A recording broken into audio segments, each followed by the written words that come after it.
उन केसों में रहेंगे। अस्सलाम वालेकुम जी, मैं हूं फैसल अब्बास और मेरे साथ अली बुखारी साहब मौजूद हैं। इस्लामाबाद हाई कोर्ट में आज बड़ा अहम तरीन मामला था इस्लामाबाद की 3 नशिस्तों को लेकर। क्या ये 3 नशिस्तों से इस्तीफ़े आने वाले हैं या फिर जो अदालत है, इलेक्शन ट्रिब्यूनल है, इलेक्शन ट्रिब्यूनल से ही इन तीनों नशिस्तों पर जो है वो कोई ना कोई फ़ैसला आएगा? क्योंकि इलेक्शन ट्रिब्यूनल ने जब फॉर्म 45 मांग रखे हैं तो फिर पाकिस्तान मुस्लिम लीग नून के जो तीनों रहनुमाओं हैं उन्होंने आज अदालत में पेश भी हुए हैं और बड़ी अहम तरीन समाअत हुई है। अली बुखारी साहब, क्या समझते हैं आज की समाअत के बाद क्या रूल सेट किए गए हैं? देखें जी, आज माशाल्लाह से ऑनरेबल ट्रिब्यूनल ने जो है सबकी मौजूदगी में कानून पढ़ा, हम्म। हमसे वकला से पढ़वाया, उनके वकला से पढ़वाया कि भाई ये टाइम है 180 दिन में ये ख़त्म होना है, मैंने ट्रायल कंक्लूड करना है, डे टू डे हेयरिंग होनी है, यूँ पटिशन फाइल होनी है, यूँ उसके जवाब आना है, ये उसके लवाजमात हैं, जो नहीं करेगा उस पर इतना इतना फ़ाइन है, ये क्रॉस एग्जामिनेशन है। उसके बाद सब लोगों ने इसको एडमिट किया कि जी ये चीज़ उसने क्या इसलिए कर रहा हूँ ताकि कल कोई बंदा भी ये ना कहे कि ऑब्जेक्शन लेकर आए कि जी मैं ये करूँ, मैं वो करूँ, मैं जल्दी में करूँ। जो कानून है वो उसके मुताबिक है। अब उसके ऊपर जो है उन्होंने फिर फाइन्स भी इम्पोज किए जिन्होंने जवाब नहीं दिया हुआ था, जिनके ऑर्डर पुराना इंटैक्ट चल रहा था। हाँ।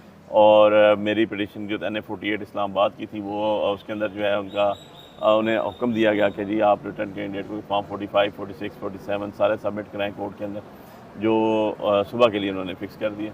तो लेट्स सी, अब देखते हैं सुबह क्या प्रोसीडिंग हुकूमत जो होती है। ऑर्डिनेंस लेके आई है, आपको लगता है कि ये मजीद तारिक महमूद जहांगीरी साहब इसको कंटिन्यू कर सकेंगे? लेकिन ये हुकूमत ने तो चोरी को किसी भी तरह छुपाना है ना, वो हम्म। तो चोरी के रास्ते से आई हुई है, चोर हुकूमत है। हारे हुए लोगों को मैंडेट दे के, जिसको मैंडेट ही कोई नहीं था बैठाए हुए हैं, वो हार के बाद अपने झूठे बयान उठाते जा रहे हैं। उनको तो खुद शर्म हो तो डूब के मर जाना चाहिए, हकीकत में बताऊँ आपको। लेकिन बेशरम लोग हैं जो अल्लाह और उसके रसूल के भी गुनाहगार हैं और आप सबके भी, हमारे समेत जितने भी ये लोग हैं NA-48 के या पूरे पाकिस्तान की जितनी सीटों पे 82-85 सीटों पर डाका मारा गया, ये लोगों के मैंडेट चुराया गया, वो सब के सब इन लोगों को भी जवाब दें और देंगे इंशाल्लाह। तो बात यह है कि ये जो पहले दिन से हम कहते हैं फॉर्म्स जमा कराएं, उसके बाद देखते हैं आगे चलें इसको प्रोसीडिंग। तो अब अल्हम्दुलिल्लाह उस नौबत पे तो आ गया, आज सारे के सारे आगे बैठ बिलों से निकाल दिया उनको। हमने ये भी क्रेडिट आप हमें देंगे, हर दफ़ा उनको हम बिलों से निकालते हैं, अदरवाइज़ तो वो किसी को शक्ल भी नहीं दिखाते। तो और ऑर्डिनेंस के जरिए जो अब जो कार्रवाई है ऑर्डिनेंस वो की जो कार्रवाई थी उसको आपको पता है हमने उसको चैलेंज किया हुआ था, जिसपे सस्पेंशन हमें ग्रांट हुई थी। नीचे वाले जो ECP का ऑर्डर था उसके ऊपर भी हाँ। वो सुबह के लिए भी ऑनरेबल चीफ जस्टिस साहब के पास फिक्स है। तो कल का दिन बड़ा इंपॉर्टेंट है इस लिहाज से भी कि एक तो ऑर्डिनेंस पे हमने चैलेंज किया हुआ था, उसको सस्पेंड किया हुआ है, स्टे मिला हुआ था, स्टे और जो मिला। ऑर्डर था ECP का सस्पेंशन उस पर ग्रांट हुई थी वो भी सुबह फिक्स है। और सुबह ECP में भी मेरा NA-48 के याद से जो इलेक्शन पटिशन नंबर 72 है वो फिक्स हुई है। तो तो अब जो एक्ट हम्म। लेकर आ रहे हैं, हम्म। तो एक चोरी को छुपाने के लिए दूसरी चोरी, दूसरी को छुपाने के लिए तीसरी चोरी, तो ये करते रहेंगे तो इंशाल्लाह पाँव इनके भी हम लगने नहीं देंगे अल्लाह के हुक्म से। चोरों के वैसे भी हमने सुना हुआ है कि चोरों के सर पाँव कोई नहीं होते, ठीक है, ना इनका सारा है ना इनका पाँव है, दाढ़ी दाढ़ा है, वो भी अल्लाह ने चाहा बहुत जल्द ज़मीन पर गिरेगा धड़ाम करके।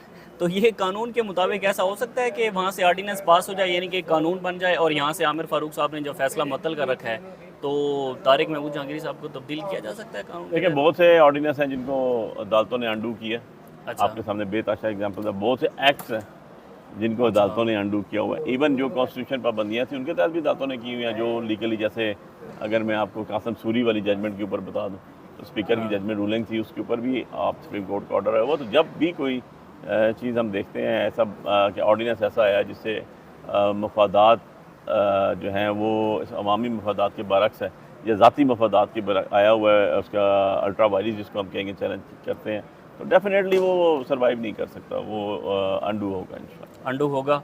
तो फिर अब रोज़ाना की बुनियाद पर आपके हल्के की समाअत होगी?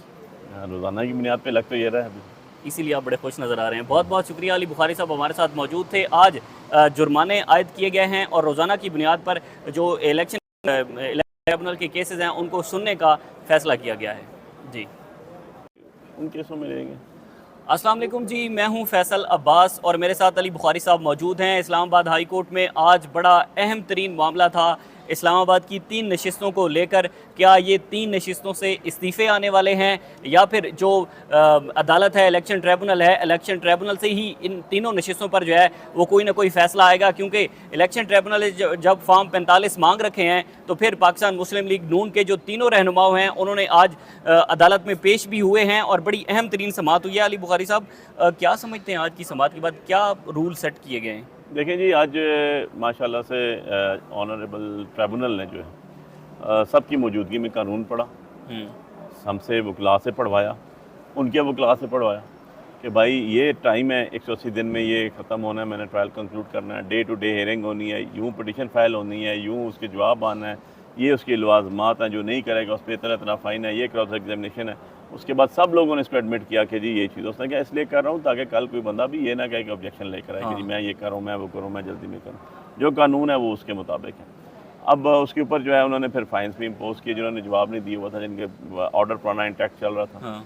और मेरी पिटीशन जो NA-48 इस्लामाबाद की थी वो उसके अंदर जो है उनका उन्हें हुक्म दिया गया कि जी आप रिटर्न कैंडिडेट को फॉर्म 45, 46, 47 सारे सबमिट कराएं कोर्ट के अंदर, जो सुबह के लिए उन्होंने फिक्स कर दिया। तो लेट्स सी, अब देखते हैं सुबह क्या प्रोसीडिंग। हुकूमत जो ऑर्डिनेंस लेके आई है, आपको लगता है कि ये मजीद तारिक महमूद जहांगीरी साहब इसको कंटिन्यू कर सकेंगे? देखें जी, हुकूमत ने तो चोरी को किसी भी तरह छुपाना है ना, वो तो चोरी के रास्ते से आई हुई है, चोर हुकूमत है, हारे हुए लोगों को मैंडेट दे के, जिसको मैंडेट ही कोई नहीं था बैठाए हुए हैं, वो हार के बाद अपने झूठे ऐलान उठाते जा रहे हैं। उनको तो खुद शर्म हो तो डूब के मर जाना चाहिए, हकीकत में बताऊँ आपको। लेकिन बेशरम लोग हैं जो अल्लाह और उसके रसूल के भी गुनाहगार हैं, और आप सबके भी, हमारे समेत जितने भी ये लोग हैं NA-48 के या पूरे पाकिस्तान की जितनी सीटों पे 82-85 सीटों पर डाका मारा गया, ये लोगों के मैंडेट चुराया गया, वो सब के सब इन लोगों को भी जवाब दें और देंगे इंशाल्लाह। तो बात यह है कि ये जो पहले दिन से हम कहते हैं फॉर्म्स जमा कराएं, उसके बाद देखते हैं आगे चलें इसको प्रोसीडिंग। तो अब अल्हम्दुलिल्लाह उस नौबत पे तो आगे आज सारे के सारे आगे बाहर बिलों से निकाल दिया। उनको हमने ये भी क्रेडिट आप हमें दें कि हर दफ़ा उनको हम बिलों से निकालते हैं, अदरवाइज़ तो वो किसी को शक्ल भी नहीं दिखाते। तो ऑर्डिनेंस के जरिए जो कार्रवाई ऑर्डिनेंस की जो कार्रवाई थी उसको आपको पता है हमने उसको चैलेंज किया हुआ था, जिसपे सस्पेंशन हमें ग्रांट हुई थी, नीचे वाले जो ECP का ऑर्डर था उसके ऊपर भी। वो सुबह के लिए भी ऑनरेबल चीफ जस्टिस साहब के पास फिक्स है। तो कल का दिन बड़ा इंपॉर्टेंट है इस लिहाज से भी कि एक तो ऑर्डिनेंस हमने चैलेंज किया हुआ था, उसको सस्पेंड किया हुआ है, स्टे मिला हुआ था, और जो ऑर्डर था ECP का सस्पेंशन उस पर ग्रांट हुई थी वो भी सुबह फिक्स है, और सुबह ECP में भी मेरा NA-48 के हाथ से जो इलेक्शन पटिशन नंबर 72 है वो फिक्स हुई है। तो अब जो एक्ट लेकर आ रहे हैं, तो एक चोरी को छुपाने के लिए दूसरी चोरी, दूसरी को छुपाने के लिए तीसरी चोरी, तो ये करते रहेंगे तो इंशाल्लाह पाँव इनके भी हम लगने नहीं देंगे अल्लाह के हुक्म से। चोरों के वैसे भी हमने सुना हुआ है कि चोरों के सर पाँव कोई नहीं होता, ठीक है, ना इनका सारा है ना इनका पाँव है, दाढ़ी दाढ़ा है, वो भी अल्लाह ने चाहा बहुत जल्द ज़मीन पर गिरेगा धड़ाम करके। तो ये कानून के मुताबिक ऐसा हो सकता है कि वहाँ से ऑर्डिनेंस पास हो जाए, यानी कि कानून बन जाए, और यहाँ से आमिर फारूक साहब ने जो फैसला मुअत्तल कर रखा है तो तारिक महमूद जहांगीरी साहब को तब्दील किया जा सकता है कानून? देखिए, बहुत से ऑर्डिनेंस हैं जिनको अदालतों ने अंडू किया।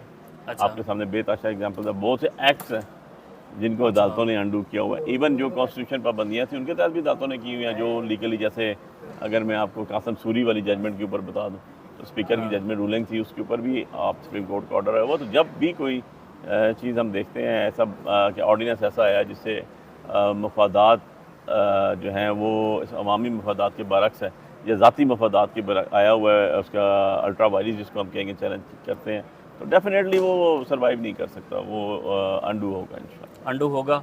तो फिर अब रोज़ाना की बुनियाद पर आपके हल्के की समाअत होगी? रोज़ाना की बुनियाद पे लग तो ये रहा है, इसीलिए आप बड़े खुश नज़र आ रहे हैं। बहुत बहुत शुक्रिया, अली बुखारी साहब हमारे साथ मौजूद थे। आज जुर्माने आयद किए गए हैं और रोज़ाना की बुनियाद पर जो इलेक्शन ट्रिब्यूनल के केसेस हैं उनको सुनने का फैसला किया गया है। जी।